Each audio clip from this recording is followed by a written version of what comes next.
You know, usually when we talk about getting a medical diagnosis or even just trying to understand someone's psychological state, there is this massive underlying expectation of, well, precision. Right, like we expect it to be engineered.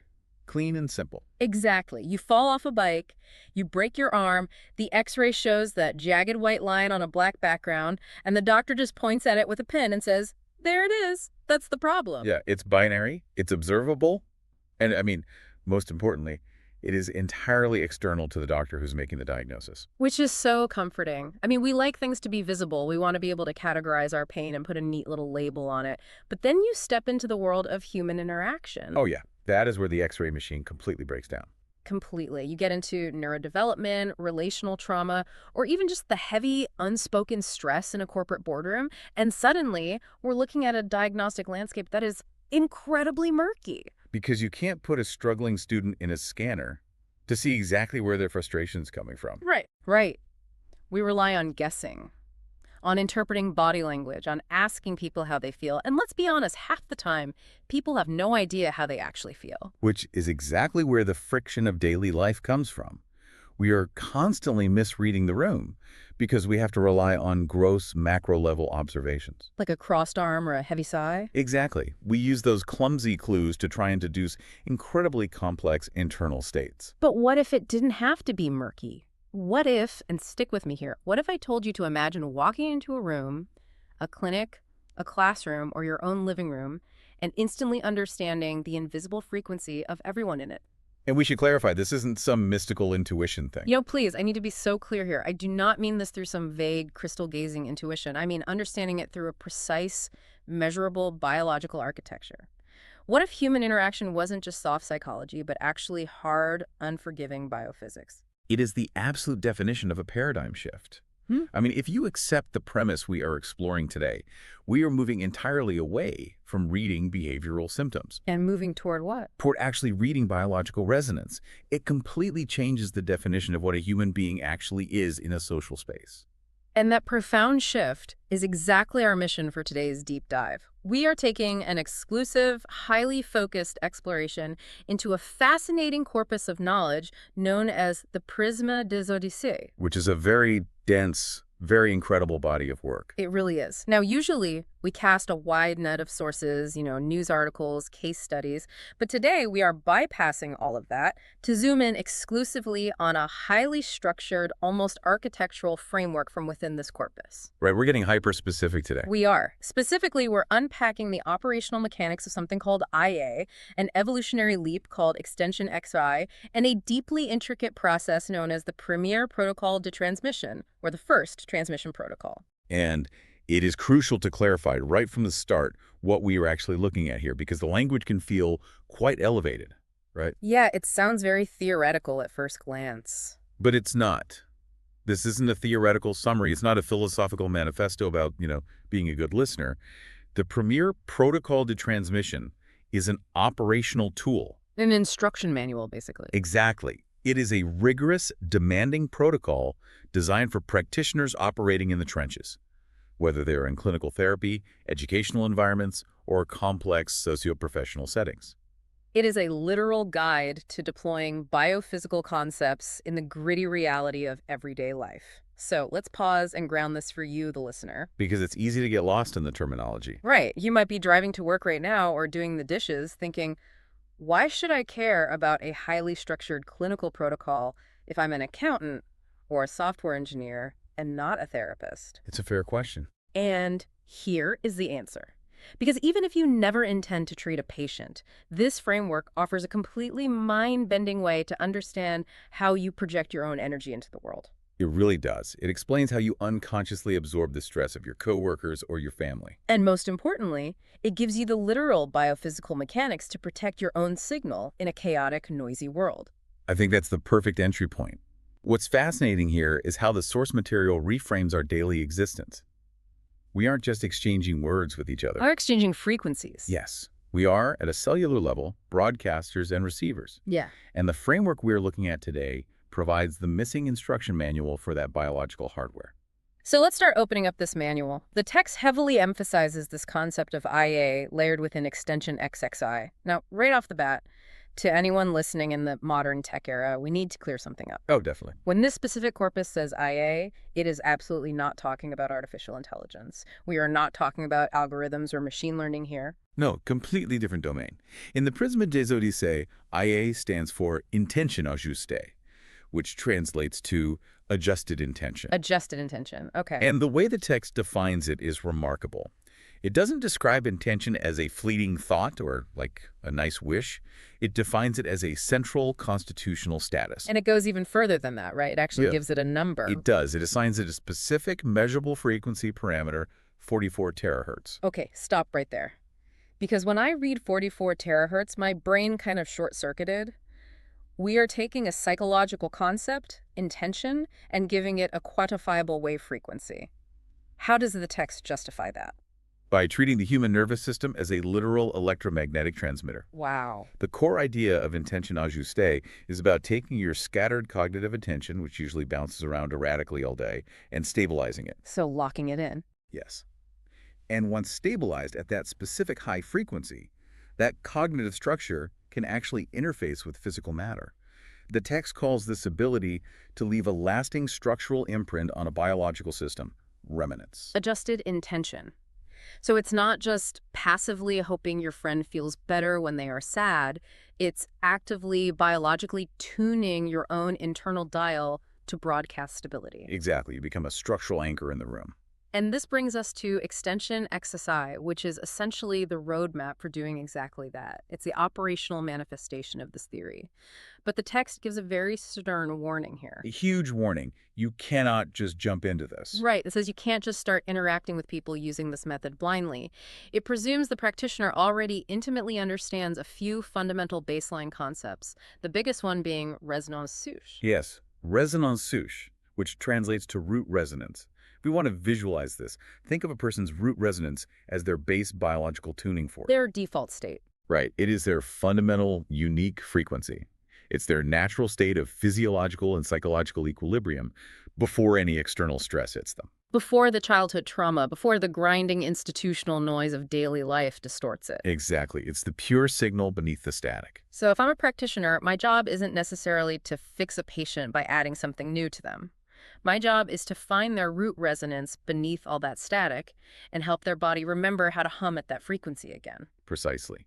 You are helping them remember their own geometry. And to do that, you need the second prerequisite concept, coherence. Which is a portmanteau of confluence and coherence, right? You got it.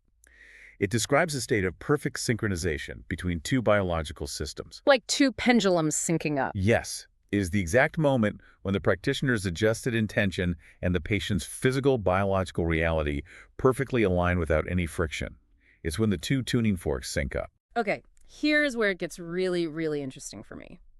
In this protocol, there is a massive radical shift in perspective regarding how we measure this stuff. Oh, the instrument itself. Right. If I go to a cardiologist, they use an EKG machine to measure my heart. The machine is the instrument. But in extension XXI, the practitioner doesn't use a machine to measure the patient. The practitioner is the machine. Yes, the text explicitly calls the human operator the sonde integral, the integral probe. And if we connect this to the bigger picture of clinical care or even just human empathy, it changes the entire dynamic. You aren't standing objectively outside the system applying a sterile tool to a subject. No, you are part of the circuit. Your own nervous system, your own biophotonic field, your own biology is the instrument of measurement. And that is a terrifying level of responsibility when you really think about it. Wait, let me push back on that because this is exactly where the theory hit a brick wall in my mind. Okay, let's hear it. If I, the host, and the diagnostic instrument, that feels like a massive liability. I mean, I can't just wake up, have a terrible morning commute, spill scalding coffee on my lap, fight with my spouse, walk into a clinic or a meeting room and expect to accurately measure someone else's delicate frequency. Not a chance. It would be like trying to weigh a single feather on a highly sensitive digital scale, but that scale is currently bouncing around in the back of a pickup truck driving over cobblestones. That is an incredibly accurate analogy. The data would be completely useless. The noise of the truck completely obliterates the delicate signal of the feather. And your pushback is exactly what the authors of this corpus anticipated. It logically brings us to the absolute non-negotiable necessity of the preparation phase. The very first step. Step 1. Because if the human being is the instrument, then before any measurement can take place, that biological instrument must undergo a rigorous calibration. So how does one actually calibrate themselves? I was fascinated to see that the sources are exceptionally explicit about this. Calibration is not a spiritual metaphor. No, it's not a meditation app exercise. Right. You don't just close your eyes, take a deep breath, imagine a white light, and say, I'm ready. It is a precise technical act. The text bluntly states, an uncalibrated instrument produces erroneous data. Which makes perfect sense physically. I mean, if a practitioner's own root resonance is disturbed, if their internal biological laboratory is overloaded with cortisol and stress, they will act as a jammer, not a transmitter. They ruin the signal. Exactly. So the protocol outlines 3 distinct verifications the operator must pass before they are even allowed to make contact with the subject. Let's walk through those because I think anyone listening could use these in their daily life, like before a stressful meeting. Oh, absolutely. They're very practical. The first is the biosomatic check. The text describes this as a 2-minute proprioceptive scan. Proprioception being your awareness of your own body in space. Right. You are literally scanning your own physical body to identify areas of muscular tension, structural avoidance, or, as they call it, unintegrated memory. The axiom here is the body must be a transmitter, not a jammer. It's about clearing the hardware. Because if your shoulders are locked up around your ears because of your stressful commute, that physical tension translates into electrical resistance in your nervous system. You are literally pinching the wire. Exactly. Yep. You have to physically adjust your posture and drop that tension, or the 44 terahertz in tension cannot flow cleanly. Okay, so you clear the physical hardware. The second verification is the internal signal check. This is where the practitioner looks inward to identify where they are in their own internal energetic cycle. Yes, the text refers to this biological rhythm, and it outlines 3 specific phases you might be in. And here is the kicker. You have to identify your phase with brutal honesty. Because you cannot fake a biological frequency. The body always knows. So what are the 3 states? First, are you in gestation? This means your internal tension is naturally high because your psyche or body is actively processing something. You are incubating. Like you're chewing on a problem in the background. Right. Second, are you in phase C? This is a state of depletion, your battery is low, and you need a recharge. Honestly, I feel like I spend half my week in phase C. We all do. And the third is fecundation. This is the ideal state of maximum availability, openness, and high energetic output. And what I love about this is that the protocol doesn't judge you for being in phase C. It doesn't say you are a bad practitioner if you are tired. It just demands that you acknowledge it. Yes, acknowledgement is protection. Because if you are depleted and need a recharge, but you slap on a fake smile and pretend you are at maximum availability, you will unconsciously start siphoning energy from the patient to fill your own deficit. That is the danger. You become a vampire instead of a healer. Wow. Acknowledging your own deficit prevents you from parasitizing the interaction. It creates a boundary, which leads directly to the third verification, the concurrence check. This one is about naming external pressures, right? Exactly. Are you currently under institutional pressure? Are you experiencing relational stress? Are you under intense time constraints? I found this part so incredibly practical. The text says you don't actually have to solve these massive life problems in that 2-minute window. You just have to name them. Naming them strips them of their covert power. That blew my mind. By explicitly naming the fact that, hey, I'm stressed because the clinic manager is breathing down my neck and I only have 15 minutes for the session, by naming it, you put it in a box. Yes, it's a psychological quarantine. You prevent yourself from confusing your own time anxiety with the patient's biological signal. You are isolating the variables. So you've relaxed your hardware, you've honestly identified your battery level, and you've quarantined your external stress. The final step of the calibration phase is formulating a single sentence intention. And crucially, and I really cannot stress this enough based on the sources, this intention is entirely about what the practitioner offers, not what they want to obtain from the session. It is fundamentally not about the outcome. Right. You do not say, my intention is to cure this patient's anxiety. You say, my intention is to offer a stable frequency of safety. Because trying to, quote-unquote, cure them is a subtle form of aggression. It's a demand placed on their system. Ah, I see. Offering a frequency is an invitation. The body responds to invitations. it resists demands. So the scale is balanced. The pickup truck is parked. The engine is finally off. The dust has settled. The practitioner, the integral probe, is calibrated and ready. They finally open the door and make contact with the person they are helping. But as we see moving into the next major phase of the protocol, step 2, contact does not mean what we usually think it means. No, it absolutely does not mean sitting down and asking, so how are you feeling today? Right. This phase is called lecture, or the reception phase, and the rules here are strict. This phase demands absolute, unbroken silence in the first few minutes of contact. Which must be so uncomfortable for people used to talk therapy. Very uncomfortable. But the practitioner must have their antenna completely open and receiving before speaking a single word. The sources are adamant about this. There can be no premature interpretations. You cannot pull out a standardized psychological questionnaire. No clipboards. No clipboards. You cannot impose a pre-existing analytical grid onto the person. It must be a state of pure, unadulterated reception.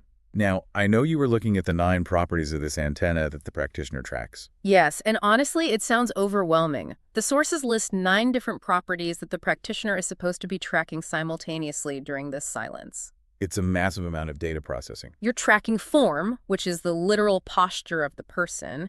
You're tracking size, which isn't their height, but how much spatial volume their presence seems to occupy in the room. Like, do they shrink into the couch or dominate the space? Exactly. You're tracking texture, meaning the quality of their skin tonus or the latent vibration in their throat. You're tracking their alloy, which is whether their emotional state is pure or a messy mixture of competing states. And it goes deeper. You are tracking their orientation. Where is their energy physically pointing? Are they leaning toward the door? Are they collapsed inward? You are tracking their geolocation. Wait, let's pause on geolocation, because that sounds like GPS, but that's not what they mean, right? No, not at all. In this context, geolocation means sensing what kind of energetic field this person was steeped in right before they walked into your room. Okay, unpack that a bit. Are they carrying the chaotic, jagged frequency of a crowded subway? Mm. Or are they carrying the heavy, oppressive frequency of an abusive household?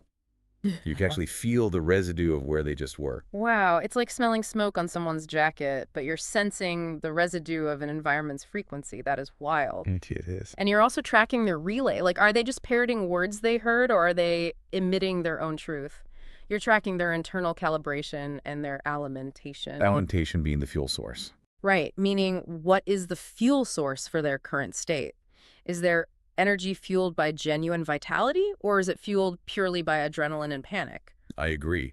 Trying to consciously track all 9 of those variables simultaneously would fry a normal person's brain. Totally. But the protocol brilliantly synthesizes this massive data collection into 3 overarching types of readings that the practitioner performs in the silence. Okay, let's go through these. The first is the chromatic reading, which sounds like we're looking at colors, but they don't mean literal, glowing, new age auras, do they? No. It's a biophysical metaphor. They define color in terms of density, temperature, and saturation. Okay, so feeling the room. Right. When the person walks in, does their presence feel incredibly dense and heavy, or light and fragmented?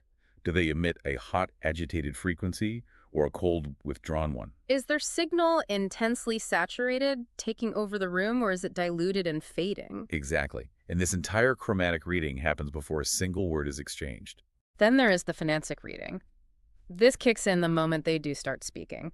But again, it's not about the definition of the words they're saying, right? No, it is a pure acoustic analysis of the biology of the voice.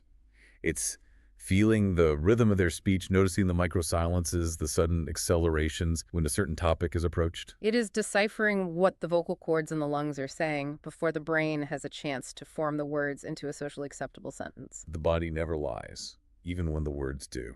And finally, the ultimate measurement is the somatic reading. This is where the practitioner focuses on what their own body feels in the presence of this other person's signal. This is the integral probe at work. Does the patient's presence make your chest feel tight? Does it make your stomach drop? But the text issues a massive, flashing red warning sign here. Oh, the projection trap. Yes. It says this somatic response must be felt strictly as information, not as a projection.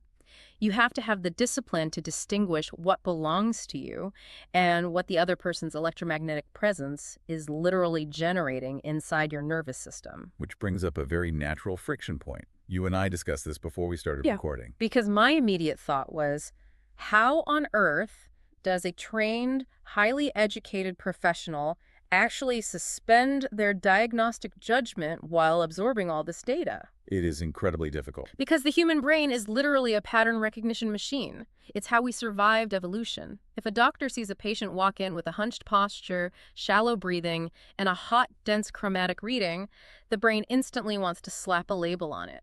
Oh, that's clinical anxiety. It wants to diagnose to feel safe. Exactly. It resolves the ambiguity. That instinct is incredibly powerful, and it is exactly why the initial calibration phase had to be so obsessively rigorous. It's all connected. By consciously entering that calibrated state of biological stasis, the practitioner actively suppresses that automatic evolutionary pattern recognition reflex. They force themselves to just receive.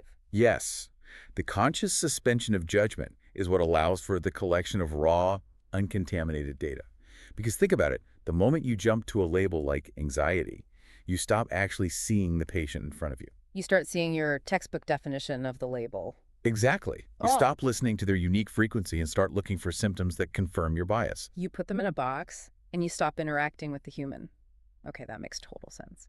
So you force yourself to stay in the raw data, but you can't stay there forever. Eventually, you do have to figure out what's wrong. You do. Which brings us to the next structural movement of the protocol, step 3, identification. This is where the practitioner takes all that chromatic, phanantic, and somatic data and finally begins to analyze it. But again, they don't analyze it using the DSM-5 or standard psychological frameworks. Right. They use a specific conceptual tool from Extension 7 of the corpus, which deals extensively with trauma. The goal here is to identify the patient's signal propria, their true signal, by understanding which of the 3 layers of biological reality their nervous system is currently operating within. I found these 3 layers to be incredibly clarifying. Let's really break these down because I think everyone listening will recognize these states in themselves. They are very universal. So the bottom layer, Couch 1, is the survival layer. This is the most primal, ancient state of the organism. If a person's signal is broadcasting from Couch 1, their biology believes it is in mortal danger. They are in pure, unadulterated defense mode. Fight, flight, or freeze. In this state, the neocortex, the rational thinking part of the brain, is largely offline. The body's just flooded with stress hormones. Then you move up to Couch 2, which the text calls the reduction layer. Reduction meaning masking or limitation, right? Exactly. The system isn't necessarily in an acute, screaming survival state, but it is deeply conserving energy. It's hiding. It's operating on a low battery mode. Yes, to avoid drawing attention, to avoid friction, or to prevent further stress. A person in Couch 2 might seem perfectly functional, but their frequency is muted, restricted, and heavily guarded. And finally, the top layer, Couch 3, is the developmental layer. This is a state of genuine openness. The nervous system feels safe enough to be curious, to grow, to learn, and to be ready to evolve. The absolute genius of making the practitioner identify these layers is that the layer dictates the entire intervention. It prevents therapeutic malpractice. Yes, you have to meet the biology where it is. You cannot, under any circumstances, treat a patient who is broadcasting a frantic, terrified Couch 1 signal with a therapeutic tool designed for a Couch 3 state. It just won't work. Okay, let's linger on this because I came up with an analogy when I was reviewing the notes that really helped me lock this in. Oh, I want to hear I that. thought of it like IT troubleshooting for a computer. Think of Couch 3, the developmental layer, as a massive new software update. It brings new features, it makes the system smarter, it's great. But you cannot install a massive new software update if the computer's CPU is currently overheating, the fans are screaming like jet engines, and the system is actively trying to shut itself down to prevent a literal motherboard fire. Oh, right. That overheating state is Couch 1, survival. If you try to force the software update while the hardware is on fire, you will crash the entire machine. That is brilliant, and it perfectly maps to human biology. To take it further, Couch 2, the reduction layer, is exactly like booting a computer in safe mode. Yes, safe mode. The screen looks weird, only the essential drivers are running, and you can't open complex programs. It's limiting functionality to protect the core. Exactly. So if a therapist sits down with a traumatized patient whose biology is on fire in Couch 1, and the therapist tries to use complex cognitive behavioral therapy, asking them to rationally analyze their thoughts, which is a Couch 3 software update, what happens? It creates catastrophic friction. The patient's body says, I am about to be eaten by a lion, And you are asking me to analyze my relationship with my mother. It actually traumatizes them further because the practitioner is ignoring their biological reality. The protocol demands that you address the layer the system is currently in. You have to use low-frequency somatic grounding to cool the hardware down before you can ever hope to install the cognitive software. That is so profoundly respectful of the body. So let's recap the journey so far. We've covered a lot of ground. The practitioner has calibrated their own instrument. They've received the raw data in total silence. They've identified that, okay, this person is operating in QH2, safe mode. Now, finally, they have to actively intervene. They have to shift the frequency. This brings us to steps 4 and 5, the operational mechanics of contact and transmission. This is the pivot from passive reception to active modulation. Exactly. The protocol outlines specific vectors of projection that the practitioner uses to broadcast their adjusted intention, that 44 terahertz signal, into the patient's field. The text gives us 3 specific mathematical variables for this transmission. Let's demystify them. First is PP, which stands for portée, or range. Range refers to the spatial extent of the practitioner's intention. How far does their field of coherence reach? So, like, literally, how big is their bubble in the room? Right. If a patient is highly avoidant and sitting curled up in the corner of the room, the practitioner might need to expand their portée to gently envelop the patient without physically moving closer. Because moving closer physically might trigger a survival response? Exactly. Then we have M, or magnitude. This is the actual force or intensity of the modulation. Like the volume knob on the intention? Sort of. Magnitude is tricky. It's the energy required to break the patient's old, rigid habits or snap them out of a dissonant loop. But it requires incredible precision. Too much magnitude could be bad. Very bad.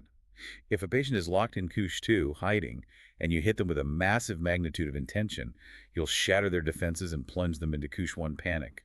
Magnitude must be carefully titrated. And the third vector is L at P, or latency.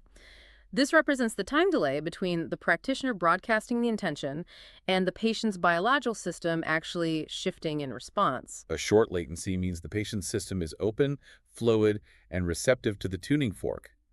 A long latency means there is high resistance. The old frequency is being stubborn. Exactly. If the practitioner notes a long latency, they know they must maintain their own stasis longer, or perhaps adjust their magnitude. But let's be real here for a second. We are talking about human beings interacting with human beings. It is never perfectly smooth. What happens when it goes wrong? Like if the practitioner loses focus. Yeah, what if the patient suddenly resists violently? Or what if the practitioner gets distracted by a siren outside and their focus slips? The protocol has a built-in failsafe for this in step 6, right? It does, and it's a beautiful recognition of human fallibility.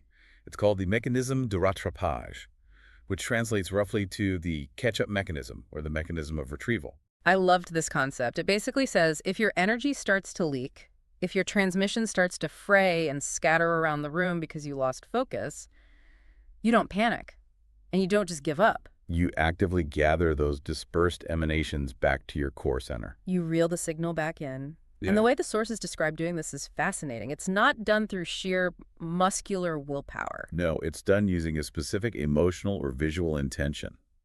The text suggests associating this retrieval with the profound emotion of gratitude, or visualizing a specific chromatic state, often referred to as radiant azure. Why gratitude, though? Why not just tell yourself to focus harder? Because focusing harder creates tension, which, as we established in calibration, acts as electrical resistance. It pinches the wire again. Exactly. Yeah. Gratitude, biologically speaking, is a highly coherent, organizing frequency. It instantly drops cortisol and aligns heart rate variability. It's like throwing a soft magnetic lasso around your escaping energy and gently, effortlessly pulling it back to your core without creating friction. That is incredibly elegant, yes. So you reel it in, you stabilize the transmission, and eventually you guide the patient's system into a new, harmonious frequency. But the session has to end. The patient has to go home.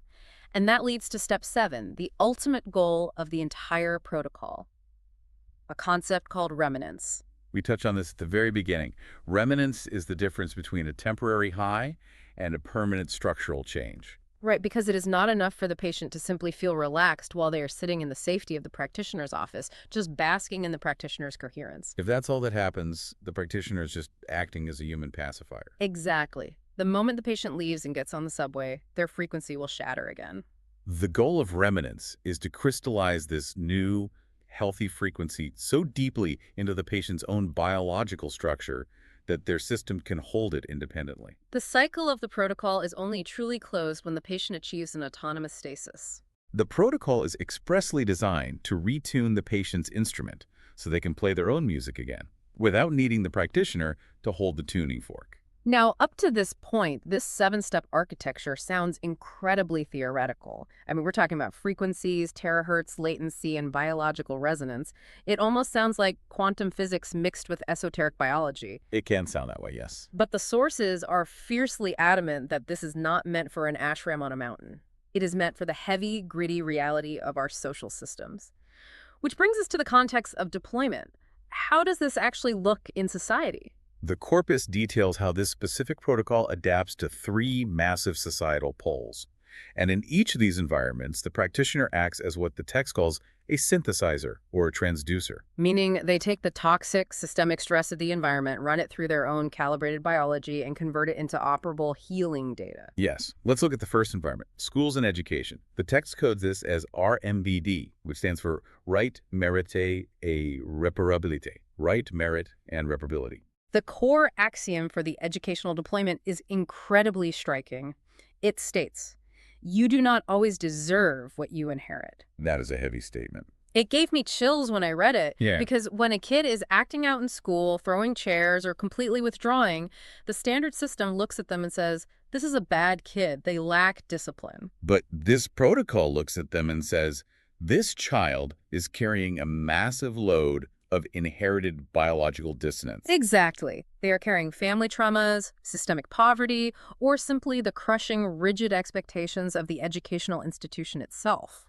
The practitioner in this setting uses the protocol for systemic deprogramming. Right. They use their reception phase to read the child's frequency, identify that the child is locked in couch one survival, and they use their adjusted intention to provide a signal that says, "You do not have to carry this inherited noise here. This space is safe." It's about untangling the child from a frequency that doesn't actually belong to them.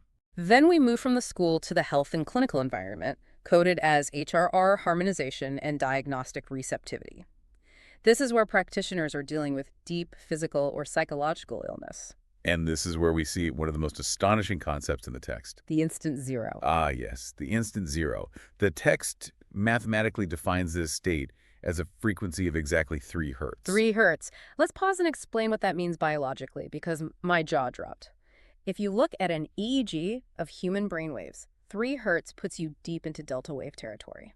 That is the frequency of dreamless, restorative, deep sleep. It is the absolute lowest frequency the human brain can operate at while remaining functional. And the text claims that when a practitioner can guide a patient or a specific interaction down to that 3 hertz instant zero state, a profound biological threshold is crossed. Because at 3 oscillations per second, the body's psychological and physiological defenses completely drop. The energetic cost of maintaining a mask, of lying, of pretending to be okay, is simply too high to sustain at 3 hertz. The masks literally fall off because the brain lacks the electrical horsepower to hold them up. It allows the practitioner to see the pure, naked, unmasked biological dissonance.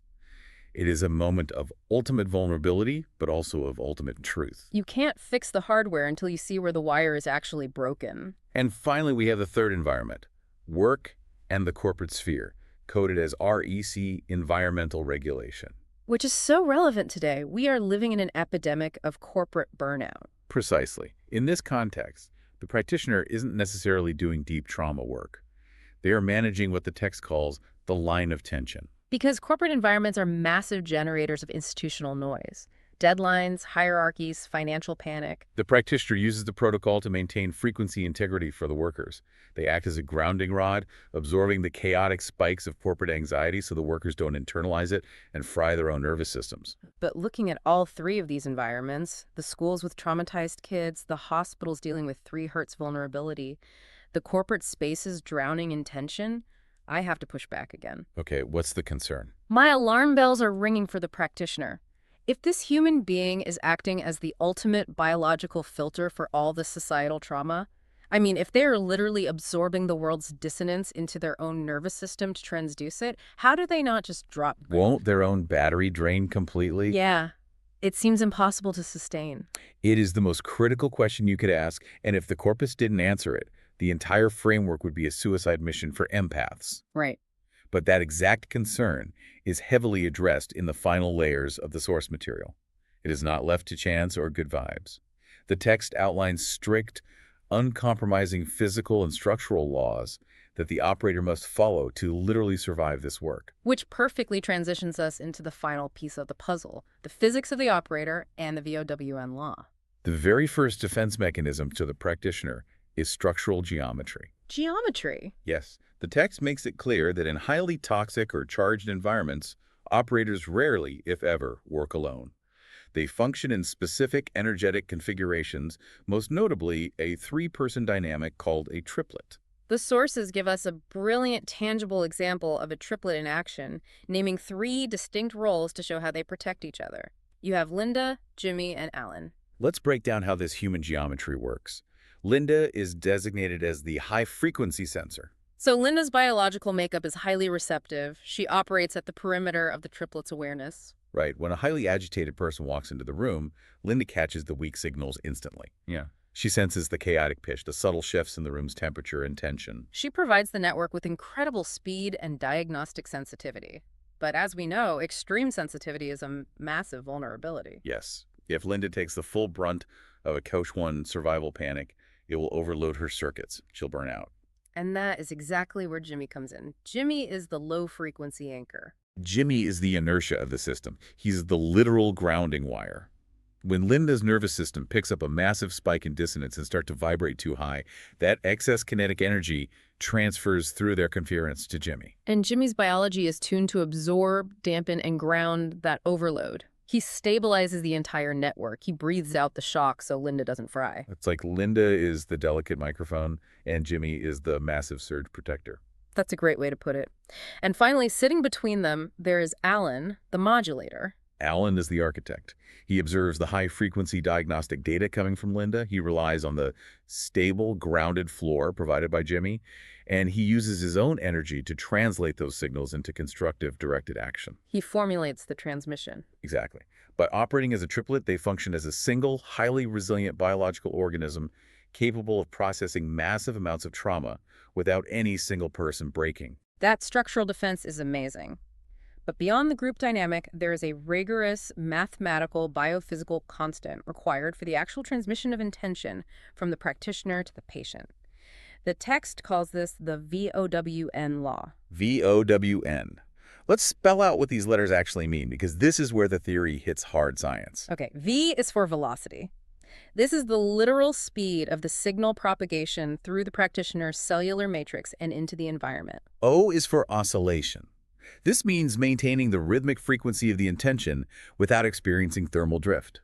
Essentially, keeping the signal incredibly clean, stable, and focused without wavering. W is for wattage. We are talking about raw power. This is the intensity of the projection at the focal point of contact. And finally, N is for node. This is the fixed point of convergence in the body.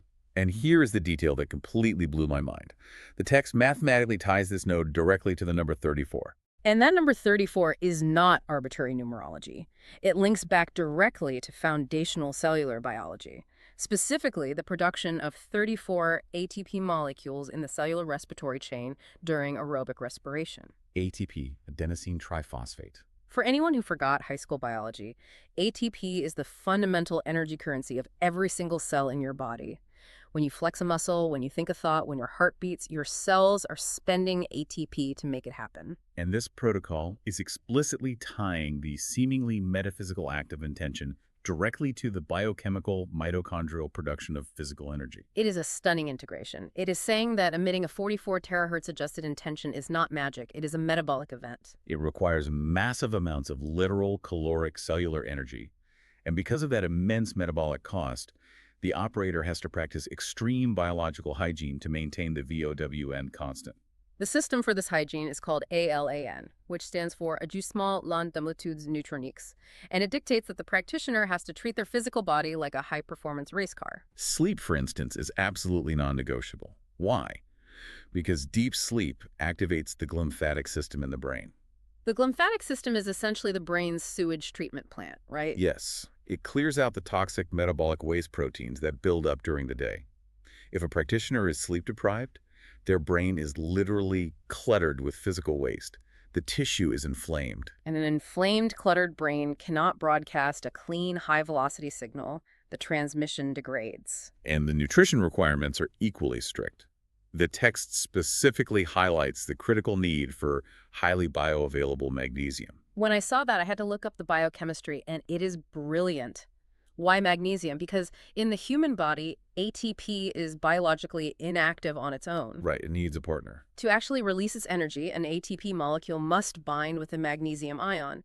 Without magnesium, your cells can produce all the ATP they want, but they can't use it. It perfectly closes the loop. It erases the artificial line we've drawn between the physical body and the psychological mind. A practitioner's ability to hold space for someone, to heal their trauma, to project a stable frequency of safety, is directly mechanically tied to their own cellular magnesium levels and their sleep hygiene. The operator's biology is the technology. Okay, let's take a breath and bring this all together. We have been on an incredibly wild journey today through the premier protocol to transmission. We really have. We started by stripping away the illusion that human interaction is just about words. We looked at the practitioner, the sonde intégrale, parking the pickup truck, and sitting in silent, rigorous calibration. Checking their battery level, clearing the hardware. We moved through the reception phase, feeling the chromatic and phonantic data without judgment. We decoded the biological layers of survival, reduction, and development. We explored the actual vectors of transmission, range, magnitude, latency, and the beautiful failsafe of reeling in our scattered energy with the gratitude of the Ratra page. And we saw the ultimate goal, remnants, giving the patient their autonomy back. We saw how this deploys in the real world to deprogram kids in schools, to find the 3 Hertz truth in hospitals, and to ground the tension in corporate offices. And we rooted it all in the unforgiving biophysics of the operator, the protective geometry of the triplet, the metabolic reality of the VOWN law, and the absolute cellular necessity of sleep and magnesium. So if we step back from all the terminology, Yeah. what is the ultimate takeaway here? The so what of this deep dive is that this corpus challenges everything about how we view ourselves in a social space. It treats empathy, connection, and healing not as a soft science of talking and listening, but as a hard biophysical science of resonance, frequencies, and ATP production. We are all broadcasters, and we are all receivers. We are constantly, inexorably modulating the physical reality of the nervous systems around us. Which brings me right back to where we started today. Think about that X-ray machine. Think about the fact that your internal state is not invisible. It is a measurable frequency. It's a very powerful realization. Think about your own resonance souche. You are constantly emitting a signal into the world, fueled by your own biology. As you pull into your driveway tonight, as you walk into your next high-stakes meeting, or as you sit down at the dinner table with your family, I want you to ask yourself a very serious question. Am I calibrated? Exactly. Am I calibrated? Am I acting as a low-frequency anchor, stabilizing the room and offering safety? Or am I blindly broadcasting a jagged survival layer dissonance that everyone I love is unconsciously absorbing? You are the instrument. What tune are you playing?